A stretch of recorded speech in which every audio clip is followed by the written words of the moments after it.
A ship was found drifting alone at dawn. Everything was still there on that ship, but the crew were gone without a trace. Cups and meals sat as if paused. A kettle hissed and then went quiet. Papers lay open with dates and names. Footprints led to the rail and stopped. The lifeboats were present and secured. The radio gave a single short transmission. It held coordinates and then pure static. Cameras showed fog rolling over empty decks. No sign of struggle anywhere on board. The engines were idling with fuel to spare. A log entry mentioned a light in the water. One name in the log had a question scribbled. The Coast Guard found nothing but cold coffee. Neighbors reported odd noises the night before. Some people claimed strange lights near the hull. Investigators keep records and run tests every day. They release facts, but no satisfying answer. Speculation fills forums and late-night calls. Still, the quiet on that ship feels wrong. We can guess, but guesses are not proof. The real fact remains simple and chilling. They vanished from a functioning ship at sea. Where did they go, and why did they vanish? 1872. A ship was found drifting, crew gone. It was the Mary Celeste, a merchant brigantine. Her captain was Benjamin Spooner Briggs. His wife and young daughter were aboard with him. The crew were experienced seamen, seasoned and steady. The ship looked intact when another vessel found her. Cargo was mostly there and sails were in place. Food and water were still on board. The logbook had recent entries, nothing alarming. A few tools were missing from the deck. The lifeboat was gone, cut from its moorings. There were no signs of struggle or blood. The captain's clothing lay folded in a cabin. On deck, a soup pot still steamed slightly. The sea that morning was calm and flat. The boarding crew reported nothing seemed unusual at first, but the captain and his family had vanished. No clear reason explained their disappearance. Rumors spread fast. Pirates, mutiny, insurance fraud. Each theory had holes and no proof. The mystery stuck in newspapers and sailors' minds. Even today, experts still debate what happened. The Mary Celeste sailed away from the facts, but the calm sea that morning stays in memory. We left port like nothing would change. The weather was totally normal that day. Crew moved through tasks on autopilot. I told everyone a standard journey to calm nerves. We set a steady course and speed. Coffee mugs warmed hands on the bridge. We ran routine checks and kept charts up. I watched the horizon and read temperature reports. The crew laughed at a dumb joke. Then something changed that nobody expected. That earlier line, until it wasn't, hit different. Then the music shifted and tension crept in. Instruments grew quieter while footsteps sounded louder. Radios began to ping with small alerts. We double-checked systems and asked simple questions. No obvious problem showed on any screen. Still, the ship felt different under my feet. People moved with a small extra care. I couldn't say why, I only noticed. We had left port and everything seemed normal. Then the captain said something soft and odd. He said 5 words everyone remembers later. We tightened procedures and watched the sea. Watches checked their hands more often than usual. Phones flashed messages from the shore offices. The first officer frowned at a small blip. I felt a chill run up my neck. Crew stopped joking and stood straighter. We slowed 2 degrees and adjusted course. Radios went quiet except for static bursts. Then the first loud alarm that mattered sounded. 5 logbook entries in 5 minutes. Everything read like a normal shift. There were no alarm entries logged. No distress calls came through either, just regular timestamps and quiet notes. Then the log goes silent. It doesn't taper off or glitch. One line in particular stands out. The last entry reads, "No warning, no explanation followed that short sentence. Everything was normal until that moment." So what changed after that note? The audio shows nothing unusual. Cameras kept rolling with steady hum. Crew positions didn't report any issues. No system alerts, no temperature spikes, no sign of storm or collision either. Human error looks unlikely given timestamps. So the silence is the anomaly. It feels deliberate, but there is no proof. We keep replaying the last minute. Each playback shows the same calm start. Then the data just stops. There is no gradual fade or error. The logbook looks normal on paper, but silence after normal is the loud part. We still don't know what changed. Questions multiply while evidence stays flat. There was no warning before the silence.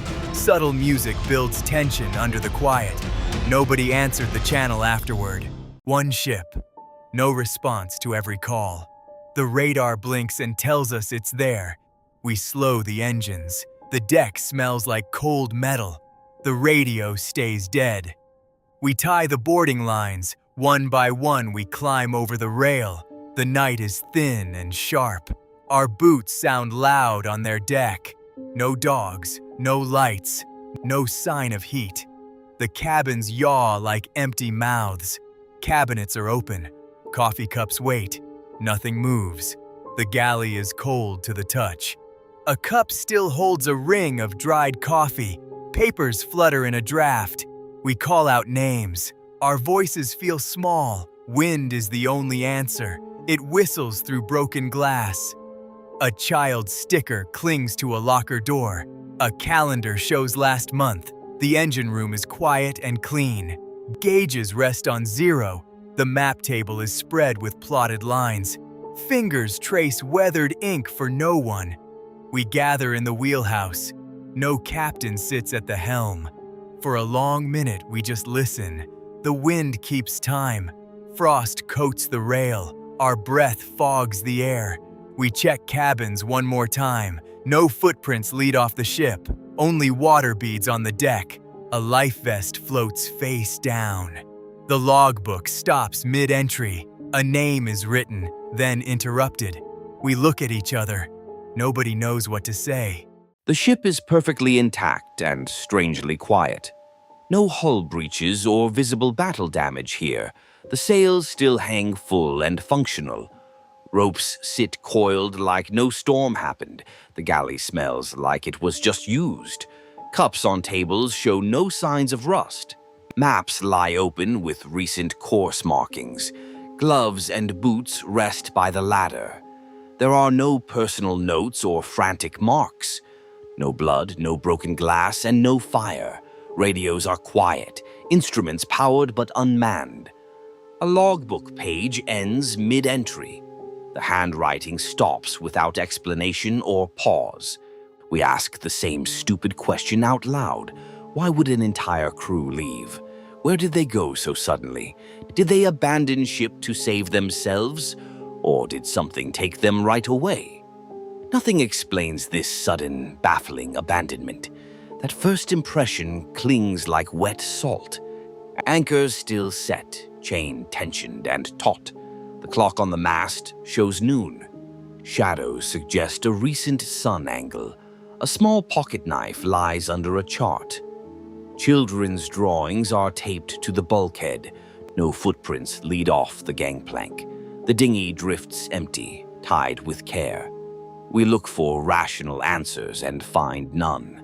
That first impression forces a single terrible question. 30 seconds is all it took. They are here, and then they're not. There is no struggle, no note, no warning. Dishes sit cold, like paused time. A clock keeps moving and you do not. Phones show missed calls and blank messages. Doors are unlocked, nothing is taken. The dog waits at the window all day. Neighbors say they saw lights late. Street cameras record nothing unusual that night. You tell yourself they must have left. But excuses start to fray and fall apart. The house holds on to little details for months. A coat still hangs from the same hook. A half-finished letter waits in a drawer. You read it every week hoping for change. Police chalk circles around possible clues. They find nothing that explains leaving mid-conversation. Time stretches and shrinks unpredictably now. Meals happen, plates cool, no one returns. You talk to everyone who knew them. Stories pile up and never agree. Some swear they left in a car. Others say they walk into the woods. No ID or trace appears on any trail. You keep the coffee cup on the table. It feels like proof against total disappearance. Morning aches with possibility and stillness. The simplest fact is the most alarming. They leave suddenly and no reason follows. You learn to sit with the not knowing. Hope and fear become everyday objects. No one left with injuries that night. There was no blood anywhere inside. No fights or scuffles were reported. Everything looked undisturbed and orderly. An officer later wrote, "No signs of panic." Yet the house was empty of people. Multiple doors were unlocked and open. Lights were on in every room.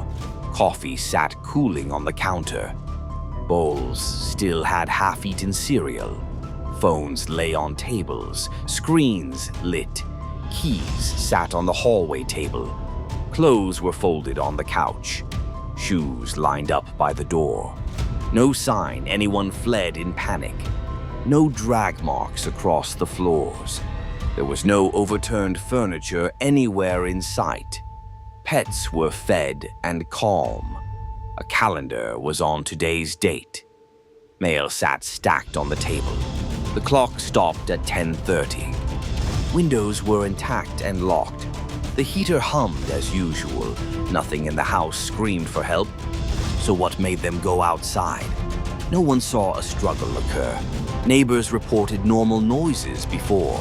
Surveillance cameras recorded calm minutes. Then the footage cuts away suddenly.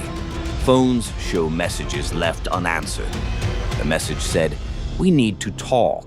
Another message was just a time. No alarms were triggered that night. Nothing obvious forced them out. The most unsettling fact remained. All of them walked outside by themselves. No one ran from the house. They stood quietly on the lawn. What forced them out of safety? One lifeboat is missing from the deck. The ropes are still knotted to cleats, but the boat itself is gone. You see long rope marks on wood. They drag across planks like harsh scars. Seats are empty. Oars are gone. A single life jacket lies folded nearby. No panic gear. No shouted names. The hatch was sealed that morning. CCTV shows a gap in footage. A ladder swings where the ladder should be. Someone cut lines, or they slipped them free. Investigators find frayed rope fibers. They match a faster, practiced pull. Witnesses report voices in low tones. A passenger says one line later, "They chose to leave." That sentence is hard to hear. It changes every assumption we held. If it's true, it wasn't theft. It wasn't a storm taking the boat. It was a decision made below decks. People planned. People moved quietly. Left. We still don't know how many left. We do know the deck remembers. Rope marks tell a simple truth. Not all evacuations are for safety. Survivors avoid the topic when asked. Crew papers vanish without explanation. No log notes the missing boat. The sea shows no wreckage yet. Nobody noticed the compass was gone at first. The captain swore instruments were packed. The logbook said they expected a short trip. Friends and families made plans. The ship left at dawn. Smoke rose on the horizon. By nightfall, stars should have guided them. Instead, charts sat on a wet table. The radio hissed and offered no help. They had no coordinates to share. The helmsman kept steering by feel. Sailors argued in low voices. Some laughed to keep panic down. The first week, they still believed in rescue. They left bottles with messages. They marked time with coins. The Coast Guard searched for days. Planes drew empty circles above the sea. Everyone on board expected to return. They did not come back. Weeks stretched into strange rumors. New stories grew at every harbor. Some said a storm tore them apart. Others blamed a simple mistake. No one could explain missing tools. The sea keeps small secrets. It also hides big ones. If a compass vanishes, the truth matters. People wait for an answer. Waiting becomes its own weather. Years later, the table is still empty. The last message is just a date. Nobody knows what happened next. The log ends halfway through a sentence. I found it in an old metal box. The cover was dented and rusted. The entries read like a daily record. Dates, coordinates, short notes about weather. He wrote with steady, ordinary handwriting. Coffee stains mar the paper edges. A joke about a broken radio appears. The timestamp shows 14:30. Calm. The sentence continues for a full line. Then, the ink stops mid-word without warning. No torn page and no missing paper found. The next sheets are clean and unused. The pen lies beside the log. Dry, the radio files end with static, then silence. Footsteps are faint on the last recording. A small clatter, a breath, then nothing. We replayed that segment until we cried. Still no more words after that point. The calm tone makes the stop worse. It feels like a sentence cut in half. I keep reading the last fragment aloud. I want to know the next word, but there is nothing more to read. We store the log on my desk now. I open it some nights quietly. I listen for footsteps that never arrive. Sometimes I whisper the missing words to it. The story stops mid-journey without an ending. We may never read the true ending. 12 barrels sit stacked in the hold. 2 of them are leaking a clear liquid. You can smell it when the doors open. The sound is low and steady. Puddles grow under the nearest barrels. Drop by drop, it eats at the wood. There are no flames or sparks right now, but you do not need a flame. Alcohol vapors are heavier than air sometimes. They collect near the floor and corners. A tiny spark can travel through the air. It finds the vapor and lights it up. The fire comes on quick and furious. This is why crews worry about leaks. They seal leaking barrels immediately and ventilate. Fans push the air out, fast. Workers wear masks because vapors make you dizzy. The smell gets in your clothes and hair. It clings to fabric and hangs in corners. Is it an invisible danger? Maybe, yes. You cannot feel ignition until it's close. And close is faster than you think. So watch the stains on the floor. Report any strong smell immediately to supervisors. Seal leaking barrels quickly and cut power. Open vents until the air clears. Small steps stop big fires here. And remember this, alcohol moves unseen. It doesn't shout before it burns. So treat every leak like a warning. Gas can reach explosive levels in minutes. People often smell nothing at all. A slow leak fills rooms without warning. Pressure builds inside walls and appliances. Every opening becomes a possible ignition point. Someone lights a cigarette or turns a stove. The fear of explosion is immediate. Fear makes decisions happen faster than skill. People choose escape routes without thinking. Doors jammed or locked complicate escape attempts. Smoke can hide exits and signs. Some run toward noise rather than away. Others freeze, unsure which way to go. They panicked, but too soon? Timing matters more than people realize. Leaving immediately can save lives sometimes, but moving too quickly can cause mistakes. Tripping, dropping keys, or misstepping happens often. Training changes everything in those moments. People who practiced exits act without thinking. Know 2 exits in every room. Move low to avoid inhaling fumes. Cover your mouth with cloth if needed. Call emergency services as soon as safe. Small choices become life or death. Gas waits for a mistake and then kills. Remember the basics before panic takes over. Test detectors monthly and replace batteries yearly. Smell of rotten eggs demands immediate action. Don't assume opening windows removes danger fully. Theory 14 says pirates were responsible here. Sounds catchy, but the evidence disagrees. First point, nothing was actually stolen from site. No items missing. No inventory losses reported. Second point, no physical damage was found. Doors and locks were intact overnight. Forensics returned clean results on devices. No breach signatures showed up in logs. Third, motive and benefit don't line up. No one gained from removing what remained. Timing also conflicts with known pirate activity. Their typical methods leave clear traces behind. Those traces are missing in this incident. Witness accounts describe a calm, normal night. A chaotic raid would not be so quiet. Investigators ran simulations and reran all tests.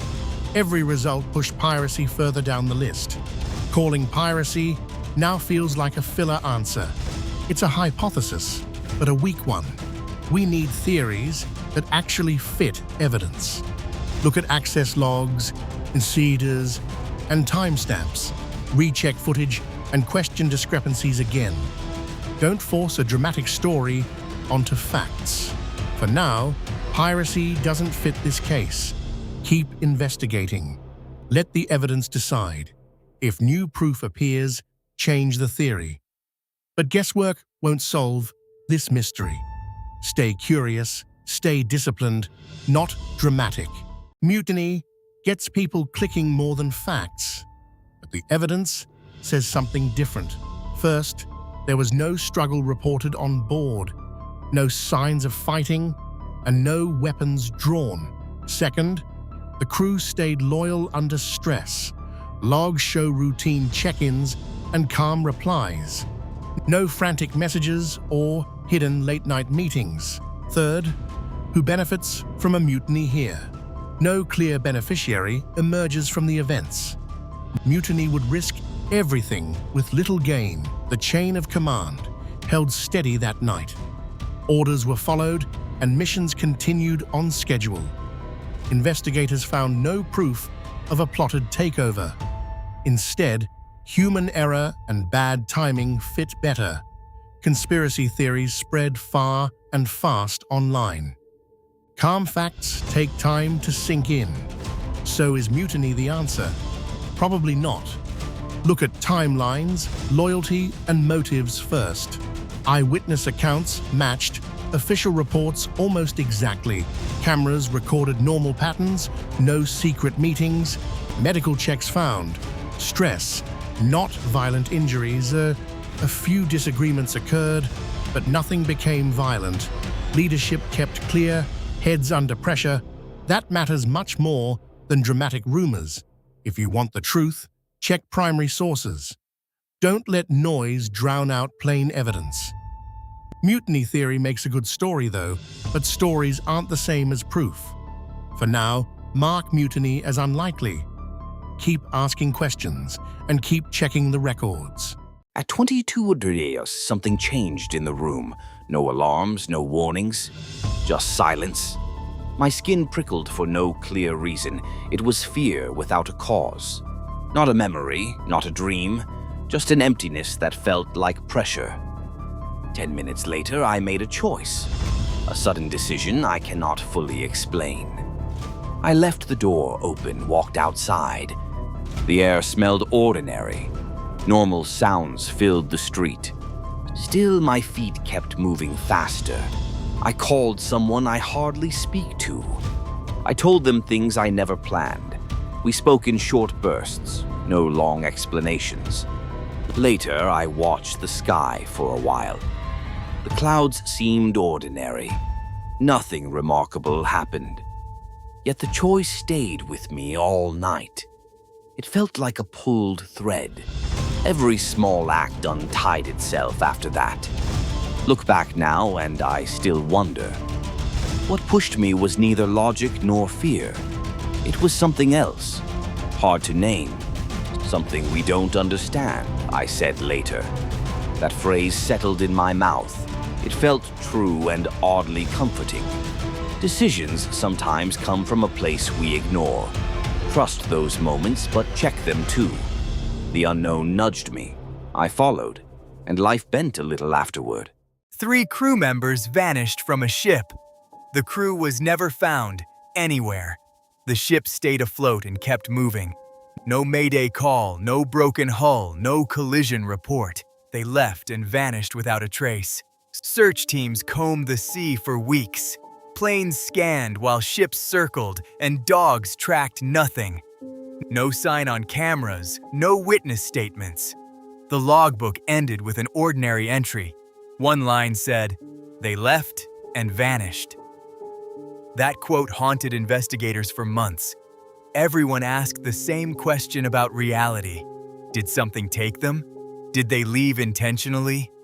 No evidence supported either answer, only silence remained.